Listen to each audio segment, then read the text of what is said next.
ये बात बताते मैं बहुत বলতে চাই खुशी যে महसूस कर रहा আজকের हूँ। কাশ্মীর একটি পরিবর্তনশীল কাশ্মীর। এই পরিবর্তনশীল কাশ্মীর ৩৭০ ধারা বাতিলের পরের আজকের কাশ্মীর। আজকের নতুন কাশ্মীর সেরা কাশ্মীর। ৩৭০ ধারা বাতিলের পর থেকে যেভাবে কাশ্মীর জুড়ে সমৃদ্ধি ছড়িয়ে পড়েছে, পর্যটন বেড়েছে, মানুষ সুখী। একটা সময় ছিল যখন এখানে ছেলেমেয়েরা পাথর ছড়ত। আজ ছেলেমেয়েদের হাতে কলম, ছেলেমেয়েরা পড়াশুনো করছে।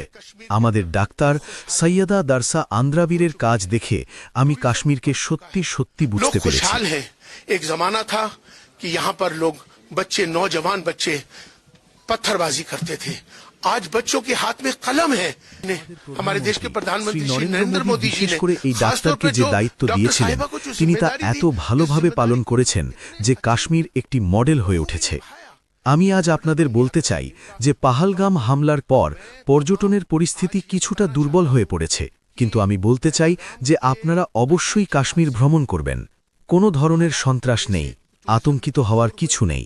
আজ আমি অথবা আপনাদের মাধ্যমে কাশ্মীর থেকে দাঁড়িয়ে আমাদের প্রতিবেশী দেশকে একটি কথাই বলতে চাই। পাকিস্তান অধিকৃত কাশ্মীর পিওকে, যা ভারতের একটি অবিচ্ছেদ্য অংশ, তা অবশ্যই ভারতের সঙ্গে পুনরায় একীভূত হবে। কারণ পিওকের জনগণ একটি গণভোট আয়োজন করতে চায়। তারা ঘোষণা করতে চায় যে এই কাশ্মীর আমাদের। এর অগ্রগতি দেখে পিওকের জনগণ চায় যে এর মধ্যে আমাদের যা কিছু আছে তা যেন ভারতের সঙ্গে পুনরায় একীভূত হয়। ইনশাআল্লাহ খুব শীঘ্রই তাদের ঘরে ফেরা ঘটবে, কারণ এটা আমরা নই, বরং সেখানকার মানুষই এটা চায়।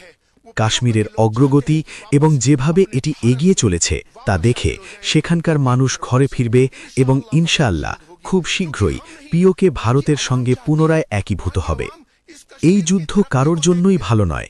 যুদ্ধ সবার ক্ষতি করে, এটি ধ্বংসের লক্ষণ। আমাদের প্রধানমন্ত্রী শ্রী নরেন্দ্র মোদী এবং ইনশাআল্লাহ আমাদের ভারতের উপরও আমার আশা আছে। আমাদের প্রধানমন্ত্রী শ্রী নরেন্দ্র মোদী এই বিষয়ে মধ্যস্থতা করবেন এবং ইনশাআল্লাহ যুদ্ধ শীঘ্রই শেষ হবে, শান্তি আসবে, আর ইনশাআল্লাহ শান্তি বিরাজ করবে। हमारे देश के प्रधानमंत्री श्री नरेंद्र मोदी जी से मैं उम्मीद भी करता हूं और इंशाअल्लाह भारत हमारे देश के प्रधानमंत्री श्री नरेंद्र मोदी जी इसमें मध्यस्थता करेंगे और जंगें इंशाअल्लाह जल्द बंद होंगी, अमन होगा और शांति होगी।